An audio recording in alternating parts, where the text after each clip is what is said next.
Okay, so I was working on my April field notes. Yes, I know it's July. I was working on my April field notes, and at some point I was like doing a life audit for myself. And I pulled a card from my tarot deck and got the Queen of Pentacles as what the audit should focus on. And I pulled the Queen of Pentacles. And the Queen of Pentacles is basically like your classic self-care, tending the garden, you must like consistently work on your dreams in order to achieve them, but also like abundance and enjoying life's bountiful, beautiful loveliness and all that stuff, and like eating food. Do you mind?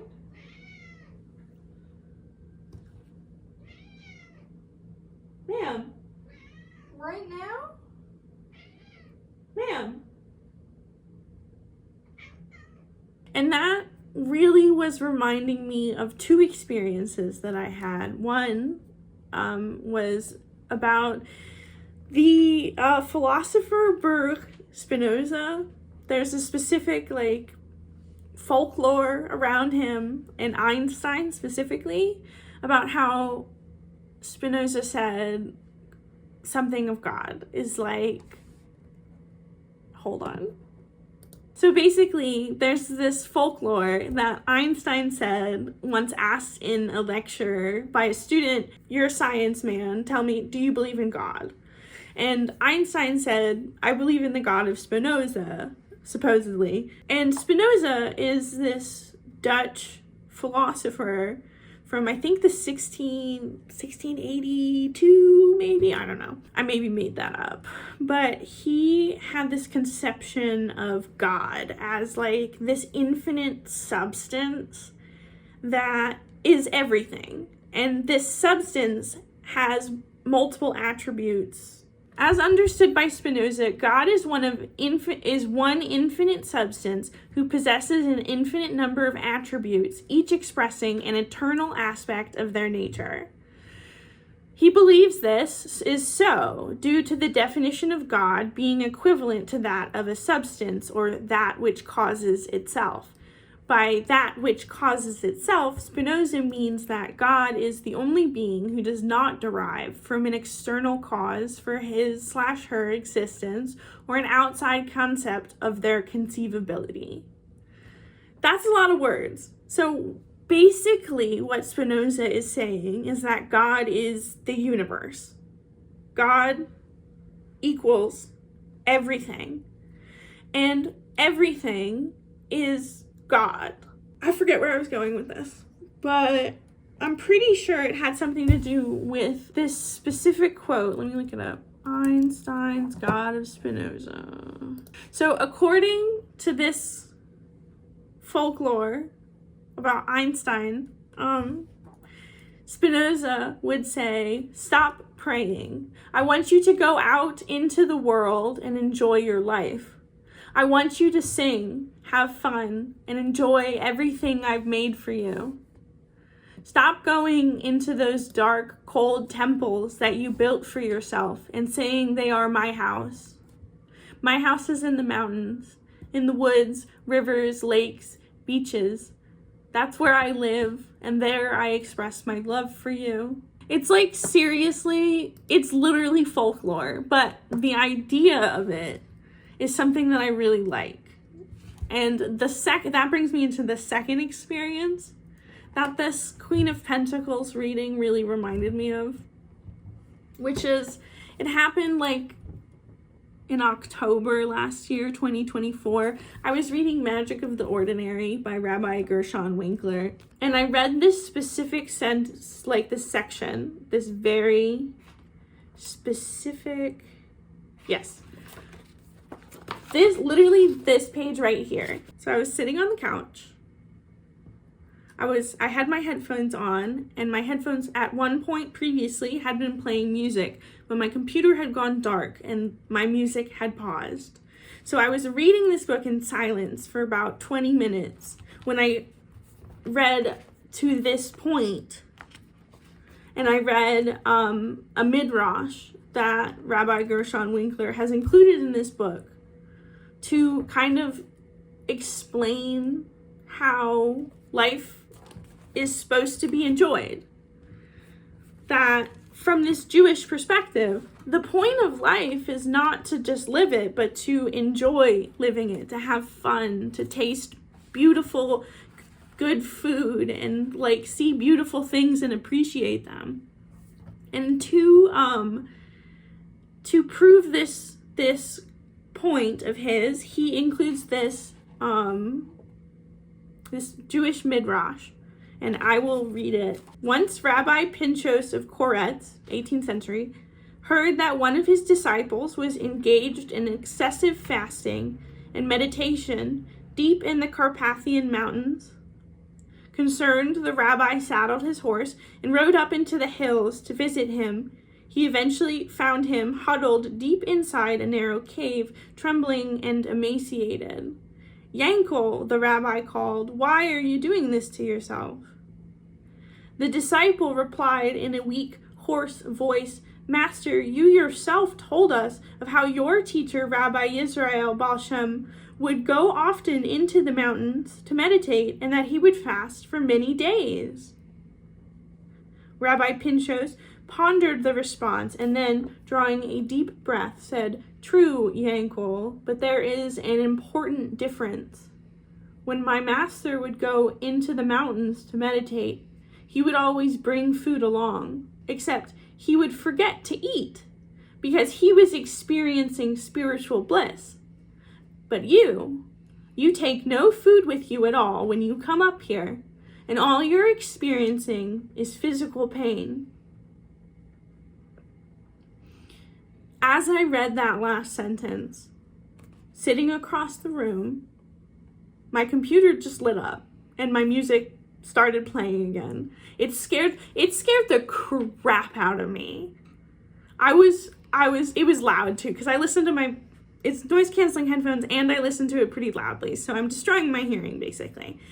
It was loud, sudden, the song started from the beginning, and right as I read that last sentence, I'm not joking, that was like the freakiest thing that ever happened. Because I was sitting there reading this midrash and I was going, oh my God, I'm Yankel. I'm sitting here at my desk doing things I love and torturing myself with them. Like, it's not even funny. I had a conversation with the nine of cups the other day. That sounds so silly, but it's true. I do this automatic writing practice where I meditate on a card and we have a conversation or of some sort through automatic writing in my journal. And I had a conversation with the nine of cups, and he said to me, "Life is a banquet, and you're starving yourself." And that's really what the core of this is. I feel like that I wanted to bring up about Spinoza and about this card that I pulled, the Queen of Pentacles, and about the Nine of Cups, and about everything that I'm doing in this midrash. Man, it's just that I wanna have fun again. And it's important to have fun. Fun is healing. Fun is self-regulation and stimming and crazy fantasy stories that are just in my head. You know, I draw a character design or something, or I can do these and I can love them and I can not feel guilty about them. Like, there's this Margaret Atwood quote, "Without guilt," which is also in art. I have felt that one since college, I'll be real. And I don't know. As I said earlier, it's July 23rd right now, and I'm still working on my April field notes for for the month of April. And I have May, and I have June, and I'm pretty soon I'm gonna have July too. That's, you know, a lot of field notes that I have to catch up on. And I was thinking about, like, what am I doing here? When I originally conceived of field notes, it was like I would do it during the week right after the month, and I would focus on it as best as I could. I can do other things. I think because I thought I only had to work on it, I didn't. So what happened basically was I stopped doing it in a week pretty quickly, and then kind of gave up on having a deadline at all. And then I procrastinated because there's no deadline. So why would I do it? That's like, you know, something I know helps me finish projects is if they have a deadline. I learned that in high school, unfortunately. It is very difficult to adhere to self-imposed deadlines. I was thinking about my field notes as a practice, and I think I want to try doing it in a week again, because not only do I think I need that space of like not having to work on field notes, because I think I'm burnt out, because these past couple months I've always had field notes to work on. Pretty much since January I have had a field notes that I've had to work on at any given time, if not more.